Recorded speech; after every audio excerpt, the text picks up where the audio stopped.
Kita tahu bahkan cara tidur Rasulullah itu miring kemana, ala jambihil aiman, kemudian madhab kiblat.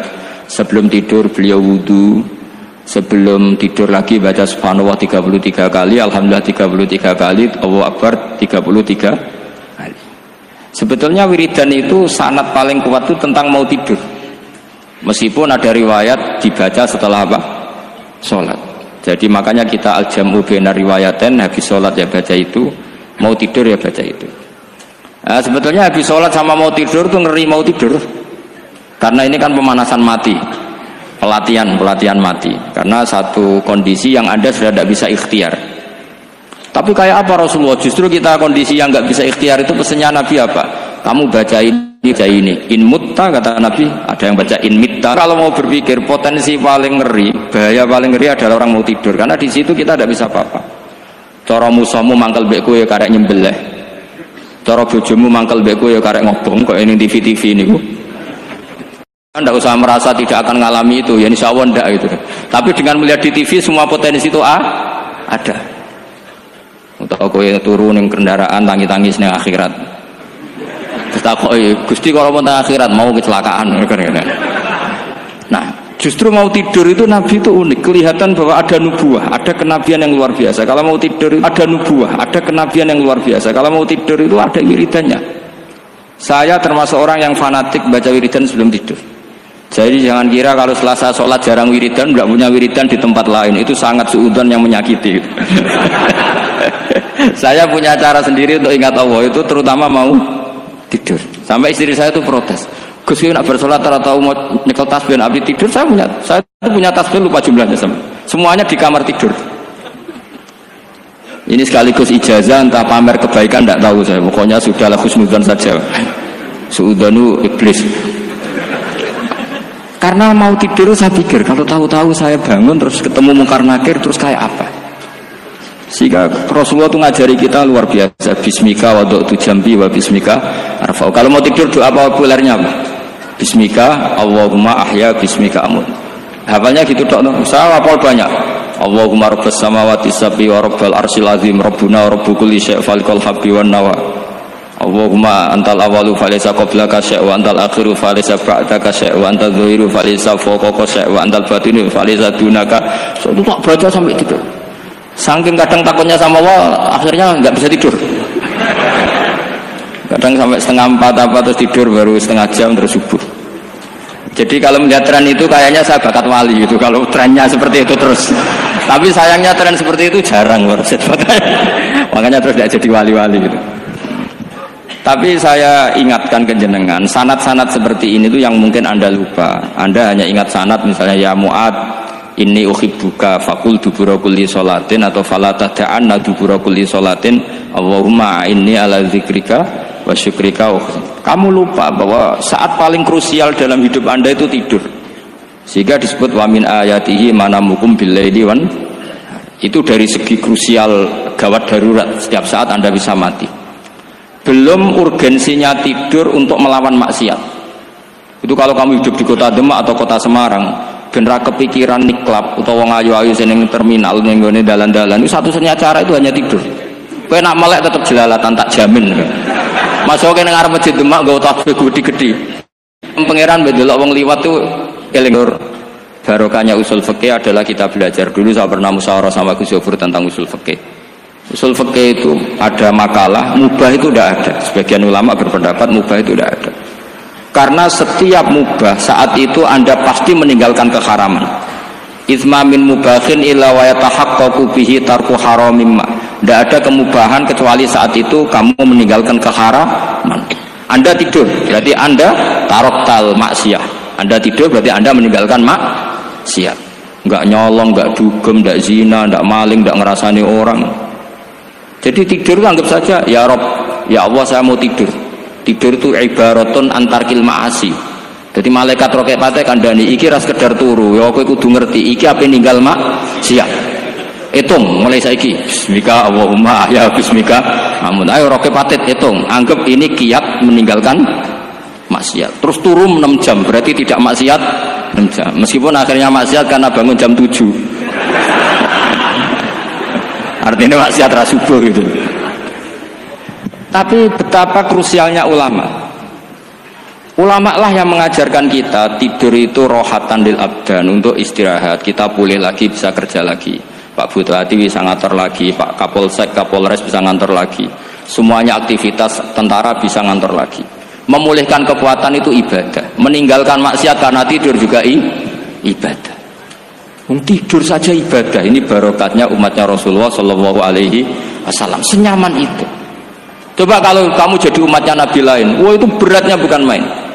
Dan itu sesuatu yang dimintakan Allah, dimintakan Rasulullah kepada Allah, yaitu Rabbana wala tuhammilna ma la taqata lana bih. Termasuk la tahmil alaina isran kama hamaltahu 'alal ladzina min qablina. Jangan bebankan ke umat kami sesuatu yang seperti engkau bebankan pada umat dulu. Umat dulu itu kalau mau tobat, kayak umatnya Nabi Musa pernah nyembah anak sapi, itu yang pernah nyembah tobatnya dibunuh. Liyaqtulal bari'u minkum al mujrima, yang terbebas dari menyembah anak sapi disuruh bunuh yang pernah menyembah anak sapi. Fatubu ila bari'ikum faqtulu anfusakum. Mau beratnya kayak apa? Kalau orang sekarang tobat cukup sowan Pak Rosid, salami tempel 100.000, dipandu caranya tobat, diwari istighfar. Nomor itu penting. Nomor loro seneng kiai, seneng aku maksudnya, maksud kalimatnya jelas. Itu sudah. Pokoknya yang jelas gak usah dibunuh, gak usah apa? Gak usah apa? Dibunuh. Sehingga tidurnya umatnya Rasulullah itu luar biasa, terutama tidurnya orang puasa. Tidurnya tasbih, tidurnya ulama juga tasbih.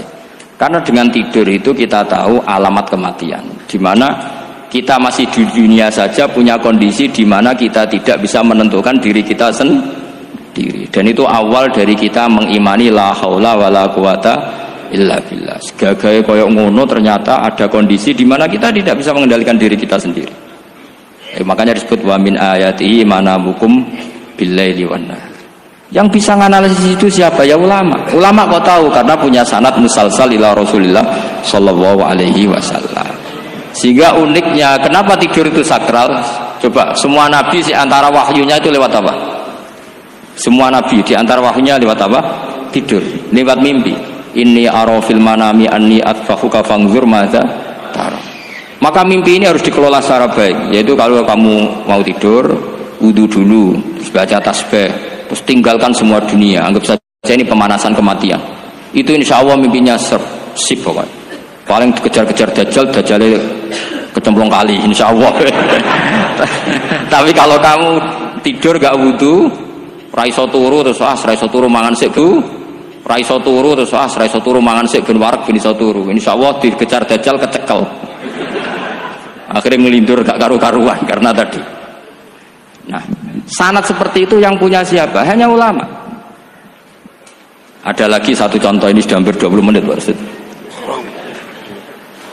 Itu saya pernah ngaji Durarul Kalami Syafi'i, mutiara-mutiara ngendikan Imam Syafi'i. Itu ulama itu mesti ngendikan itu unik. Tadi saya sudah cocokkan sama Bupati, tak tanya, Pak Bupati saya ini punya ilmu dari Bapak, mungkin pas untuk jenengan pakai. Kata Bapak, urip iku padha wae, ngadepi kanca mek musuh padha wae, malah kadang ribet kanca. Dulu saya itu iskal itu janggal. Tapi setelah ngaji Durarul Kalami Syafi'i yang ada di Muqaddimah kitab Majmu', Muqaddimah Syarhul Mu'adzab Imam Nawawi, Imam Syafi'i nak ngendikan gini, man ahsana ilaika faqad qayyadaka. Wong ngapiki kowe nyancang kowe. Kaya Pak Rosid itu apian mbak aku. Ngerti sarang sowan mampir, gayane apian.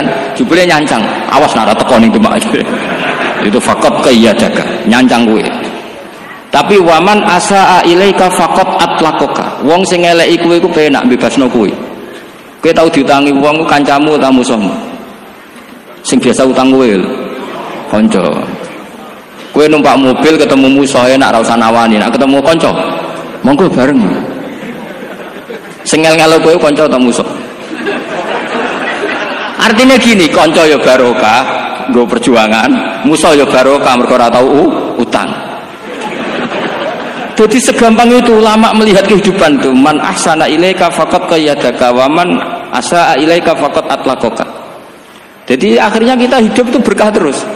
Di konco ya enak kados kula di konco Gus Yofur nak kula mboten saged fikih musyawarah, ra iso tasawuf musyawarah.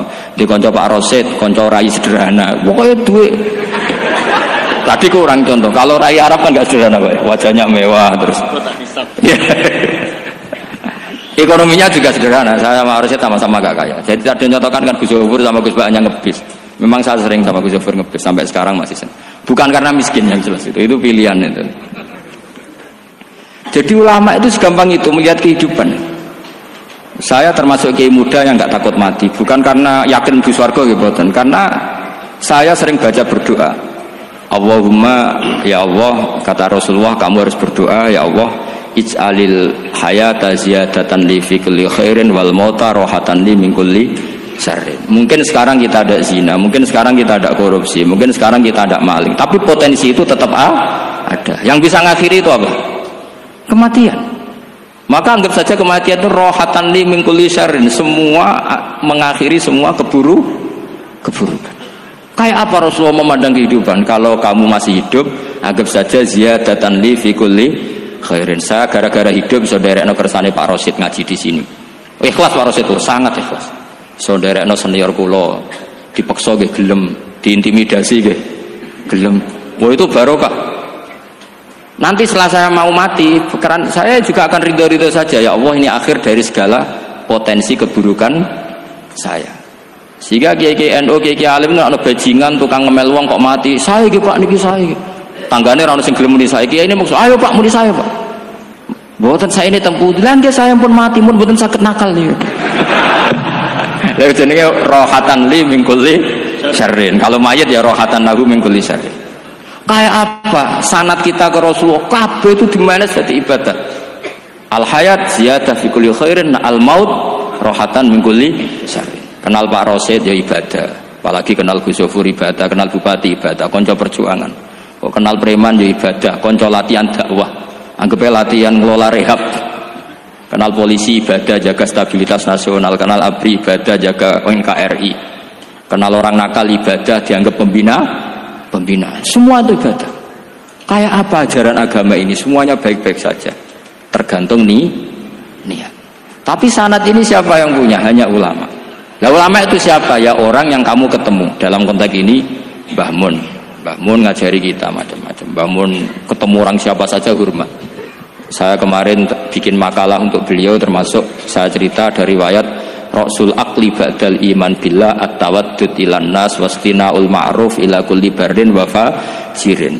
Inti iman setelah akal menentukan kita iman kepada Allah, akal setelah mengantarkan logika iman kepada Allah, akal itu kita gunakan at-tawaddud ilan nas supaya kita bersikap simpatik dan melakukan kebaikan kepada siapa saja. Karena barokahnya kita simpatik nak ngandani wong nggih gampang.